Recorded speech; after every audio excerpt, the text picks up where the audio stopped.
Conquest talks again. James, it's been a while. How is Uh, everybody? we've been away for about 2 weeks. Yes, it's Have been a been week. gaming, I have not been gaming. I actually took a week off, and then we closed Conquest for the day. right? And today we're back. We had our first game since for 2 weeks now. Yeah, the first game back. But I've been following the Stat Center, obviously with Honest Wargamer. So some interesting results. The boys, Iron Jaw's resurgence. We've seen like the rise of the Maw Crushers, I'll call it, right? Yeah. And the Go Grunters. So there's that big shift in the list. Also, there's the Warhammer FAQ that came out, and dragons have gone up in points even before being released. Yep. Gargant's so- not making a good showing at the boys. Well, I think the Iron Jaws Interesting. is now like a Gargant killer kind of list, Yep. because they have so much damage output. And they love to fight. So I think Gargants are having a little bit of, but I think it's only one tournament that we've seen this kind of like shift. Yeah, I mean, So- from what I've been watching, a lot of tournaments are seeing so many Orc Warclan armies out there now, specifically in the Iron Jaws. We're Yeah. not seeing too many of the new models, but if they're the counter to the Gargant's done, because a lot of people love that destruction army. Those orcs are just famous. Well, I have a big orc army.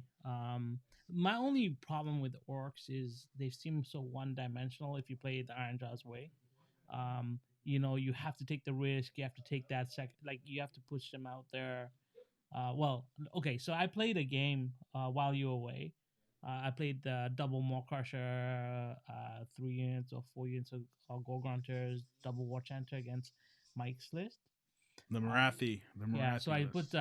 put like, I did play it wrong though because I forgot destroyers only once per battle. Not Yep. I thought he was once every whenever he fought. So that was my mistake. But either way, like that one Maw Crusher got into those the 15 snakes at the back and annihilated them. The shooting snakes. So I would have got that anyway. And Mike said that he would have played different because he would have double bubbled or whatever. But I still think that the Iron Jaws have so much mobility.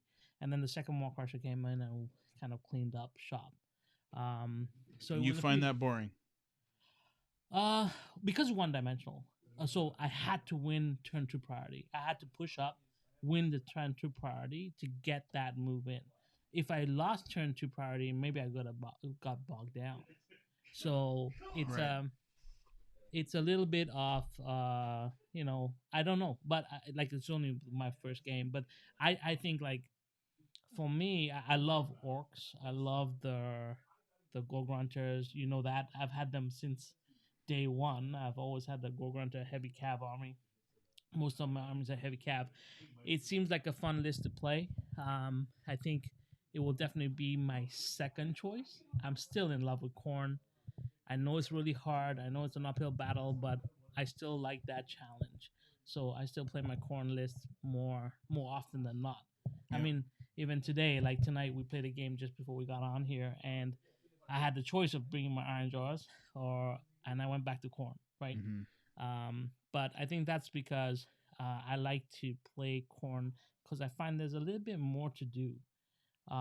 You like to play in the hero phase. You like to play. There's a variety of Right. models, right? Like I got a little bit more variety in models. I mean, when you Yeah. play Iron Jaws, like if I'm playing the Gore Grunters, I only have 3 different models on the table. I got a Maw Crusher, I got a War Chanter, and I got Gore Grunters, and I might have a Fungoid Shaman, right? Just Yeah. but he really doesn't do anything except cast Mystic Shield on my Maw Crusher, and that's about it.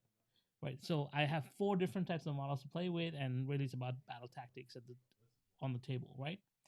Whereas with Khorne, I have a variety of models on the table, so it kind of gives me different looks. I get to try different tactics. And I think the same with you with the Nighthaunts, right? Well, yeah. So I'm definitely switching back to death. I think I'm gonna go down the Nighthaunt route. I am going to bring a Mega Gargant because I think they need it right now until the new book comes out. Yeah. Which I did order a new model for him from Etsy. I don't know what the model company's called, but it's Yeah, when you get it's it a in, gigantic ghost. We'll definitely Yeah. bring it on the cast. Yeah. Um, But yeah, I'm definitely going to be fielding a Mega Gargant in my Night Haunt list. But I'm going to make sure that the theme fits, and then we'll see what happens when the new book comes out. I'm hoping it's coming out soon. I've heard it may be coming out soon, but Well, I know for sure Nurgle is next, Nurgle's next. right? So I'm excited for that. I have a big Nurgle army sitting in the wings So there, so do I. right? So but I haven't. You have a Yeah. Nurgle demon army, or you have I have a Warlock, Rotbringer army right? with with the Blight Kings and the Right, right. I say I have the same. Blight But Lords. I have the same. Blight thing. Lords, yeah. So I'm a little bit excited about that because Nurgle is another army where there's got a lot of tactics going on Yes. behind the scenes, just not the models on the table, but everything that with the synergies behind them. So I like that kind of. I love those kind of armies where you need units to buff other units, and I feel Yeah. that armies that work in synergy are more exciting to play because you have to move tactically. You can't move out of position. You have to maximize your effort, but still controlling your list, right? Whereas armies where they can get the abilities off just by the unit itself, I find them a little bit boring and a little bit more like, to me, I find it that it kind of cheapens the game because they seem to be able to do it all. I'll talk about Sentinels, like for instance, right? Are they able to cast the spell that they need to make them self effective, right? They can do it themselves. They don't need someone else to cast it for them. So there's no besides taking a warden's list, a warden's unit. There's no real penalty for Sentinels, right? Because they can cast the Correct. spell on themselves. That's They correct. can do whatever they need to do by themselves, right? They don't need tech lists to do it. They don't need other people to do it. Yes, it's good to have them, and it kind of gives them redundancy. But as a unit themselves, they can do it for themselves, right? So you want your army to work together, is what you like? Yeah, I like an army where units have to be in coherency with other units. It makes the game tighter, right? Yes. One thing that I feel is really lacking right now in the game is the use of terrain. Terrain to me used to be a very engaging, and also it used to be something that would change. You could bring the army to the table, but the terrain would make you play it differently because it was a little bit more in effect, right? Yes. But right now, I find terrain has not got the same effect, right? Well, now they made it so everybody can climb terrain. Right. Terrain doesn't stop you from moving. There's some real different scenarios that can happen on the edge of a building, stopping halfway up a building. I know I don't like those rules either. Right, and I understand why GW is doing it because terrain is just that added layer that makes complexity, and when you get to tournaments, you need that simpler dial down, right?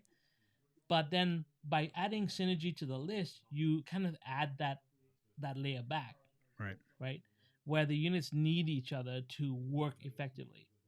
They work on themselves by themselves, but when you add the units that you require, they work even better. And I think for me, an army that builds like that is a lot more exciting to play because tactically you have to also be good in the game, right? So I'm thinking from a tactician standpoint, that gives me more excitement. Now that's for me. There's other players that probably see differently. So Nighthaunt, the whole army relies on its characters, and it's if you look at every war scroll, they don't do too well. Out of maybe the Bladegeist Revenants do pretty good by themselves. They have a couple buffs, but they need a Spirit of Torment. If you add the Spirit of Torment, they have to reroll the hit. If you add in one of the casters, they get +1 to wound. If you add in another command point, you can get +1 to hit. Another command ability from another hero is +1 attack. You can really buff the units, and I like that part of the game too. I agree. Adding the Mega Gargant, I know we talked about this earlier. He kind of doesn't fit into the list. He does give me something to spend all-out defense on, right? And he also gives me something to cast Mystic Shield on. Well, so those are two things that are really important that my army is missing. Is anything better than a 4-up armor save? There's another more important thing that he brings to your list. Damage output. No, the monster. Like having a monster. Because when you play Nighthaunts, you don't really have a monster. And like I said, and we talked about this earlier, I think in AOS 3.0, you need to have one monster on the field. Yes. Right? So agreed. I know that the Gargant, even though it's not synergistic to your list, it's actually very important for your list because you get that monster on the table, Yeah, right? So beyond the damage output, which could be nerfed, right? Let's just say it could JW comes back and says, okay, we're gonna take down either not increase the points because I think the points are where they need to be, right? But maybe they take them scale it down a back. bit, right? Yeah, Scale them down in terms of damage output. They'll still be a valuable asset to your army, being Nighthaunts, being that besides the coach, right, and a couple of other models which are not as effective in the game, yeah. this gives you an effective monster in the list. And the coach doesn't have the monster keyword. If Right. it did, it would be a big difference. I would take the coach. I have one painted. That's Right. the one where I painted with the light effects. Remember Right. that? Yeah, yeah, But, yeah. I should bring that out one day. With Yeah, the I light mean, effects, turn the I lights think out. It's pretty cool. you guys let us know in the comments whether you want to see some of our models. I know we Yeah. talk a lot, but we do have a lot of painted models, and We do. we do enjoy the hobby outside of just gaming. But yeah, just let us know in the comments if you want to see some of our models, and we'll bring them out. That'd be fun. Yeah. Um, so let's talk about the game we just played. All right. So I'll take you through my list. I want to take an Exalted Greater Demon of Khorne. So I'm playing Khorne, of course. I took Exalted. I took 2 Slaughter Priests. One had Bronze Flesh. One had Heal. And then I had 4 units of Reavers. And then I had 8 Kogorats. 8 single unit Kogorats, which is James's Bane. I hate it. And the Hex Gorger Skulls. That was my list. Very simple. So my list was a Mega Gargant. It was the Guardian of Souls. It was the new Cruel Gast model, which came out. It gives me, if he wounds on a shooting attack, he gives everybody a 5+ death save within 12, wholly within 12, which is really good. And I had I had Reignor, the special character. Then I had a unit of 30 Chain Rasp, 10 Chain Rasp, 5 Hex Wraiths. I was playing in Emerald Hosts, so the Guardian of Souls could look out Sir onto the Hex Wraiths, but Emerald Hosts is supposed to be played with all Hex Wraiths. Right. I didn't play it that way because I like people are bringing that big hero, right, and it gives me -1 to a save to 1 hero in my opponent's army. Yeah. In this game, very effective. Very effective. And then I had 20 Bladegeist Revenants and some Spirit Torment, 2 Spirit Torments, and 4 Glaive Wraith Stalkers. Yeah, and the mission that we played today was the one with the Predator, so the Predator right? units. I forget Yeah, the name. I forget the name as well. But anyway, so Yeah. we set up. I went pretty much central. I put the 2 units of Reavers on either end. I had all 8 Kogorats down the center. I had my Exalted back. Yep. And the cool thing about my Exalted is he's got that command ability where he can pile in and attack with 1 command point, right? And he can pile in 8 inches away, right? So that allows me to have effectively, I could just move with a run. That would give me, like, he's a 12-inch move plus a 6-inch auto run would give me 18 inches. And then if you're within 8 of him, he can, for 1 command point, pile in and attack.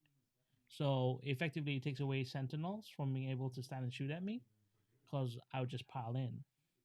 So that's why I like the Exalted. He's also a 20 wound model. And with the 5+ ward save, being able to take it on him because he's not a named character. Army of Destiny. Army of Destiny. He makes him pretty durable. Yeah. Right. Plus with the heal that he can do, and then the heal from my Slaughter Priest, I could potentially bring back like 6 wounds per turn. Right. And how many times you played this list? It's the first time. I've never played this list before, but once again, like I said, Khorne always it always draws me back. Now, I have played with Kogorats before many times. Yes.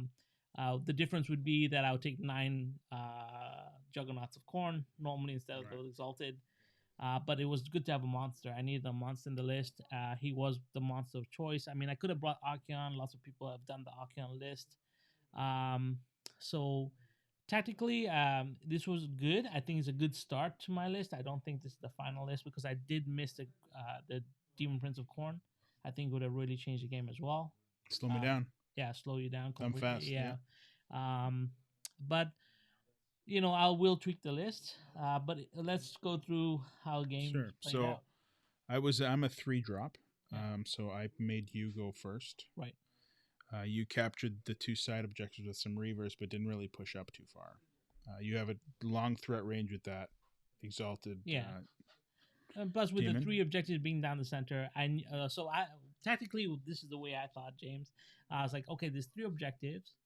I could go strong flank and take the closest 2 to myself and make you move towards me, but then I was like, I wanted to spread you out a bit to really like make you spread the field. So that's why I went for the 2 side objectives, Yeah. and I left the middle one empty. And I was like, you either come to the middle and let me kind of control, because I ate 8 Kogorats sitting in the middle, right? So Right. effectively, if you came down to the middle, it was in my wheelhouse. But if you went down either side, I could easily pull back from one side, and you would waste Right. your movement. So that was me tactically thinking, right, before the game started. So now we'll have to talk about that, right? So tactically, what I did in the game, I totally, in my mind, in the theory hammer that I do, I would have done something totally different. I pushed out my big 30 chain rasps up the center, and then swung them to a flank, which is where my Bladegeist Revenants are supposed to come out of the underworld on the flank. And then tactically, I can teleport my Bladegeist Revenants with a command point to my general. Right. I didn't do that today for some reason. I kind of swung the chain rafts to the side and put the Bladegeist in the middle, and then buffed them. So I got their full buffs. I had the Cruel Gas, so they had 4 up, 5 up. Right. It's pretty durable. Yeah. What didn't work was I won priority for turn 2.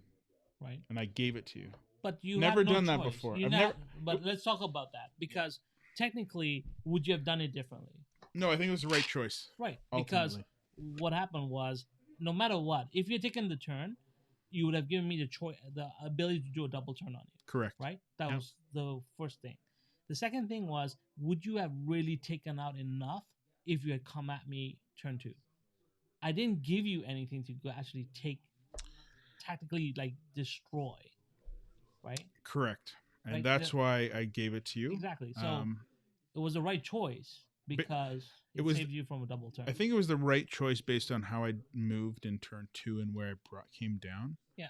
I don't know that I should have came down with the Bladegeist. I don't know that I needed to. Or I should have came down on a flank, and then you move that way, and then I teleport away. I don't know. Well, you showed your hand. I showed my hand. That was your mistake. Yes. And then that was exactly, remember I said to you, my tactics right off the bat was spread out to the flanks and see if you take the bait and go for the center, which you did. So as soon as you did that, it gave me, it kind of let me pin you, which is really my tactics was, can I pin his army in place and then let my Reavers do the most amount of work, which is really what they did. My Reavers did just the most got work. Points. Right? They just get points. Like, this 80-point unit did its work. Like, the whole game pretty much was the Reavers getting the points and my Kogorats frustrating you. My Greater Demon was a distraction because he never really did a lot of damage output. Like, he went up there. I didn't hit really well. I rolled really well for saves today, right? Like, you rolled really well for saves and not well on your attacks. Yeah. Yep. But it was okay. Like, I didn't expect him to do too much. He's not a Mega Gargoyle. So what happened on top of 2 is he charged his Greater Demon, and 1 Korgorath, the other 2 failed their charge. So 1 Korgorath into the 20 Bladegeist, and they only killed 8. Yeah. Which was what Really my bad. plan was. Yeah. That was what my plan was to be defensive. I mean, I only did a couple wounds back to you, which is fine. Now, he did have the -1 save. Armor save. Right. So bottom of 2, I retreated the Bladegeist Revenants out. Which technically I could have stopped because my Correct. Exalted Greater Demon has the ability to stop retreats. Correct. So we played that wrong.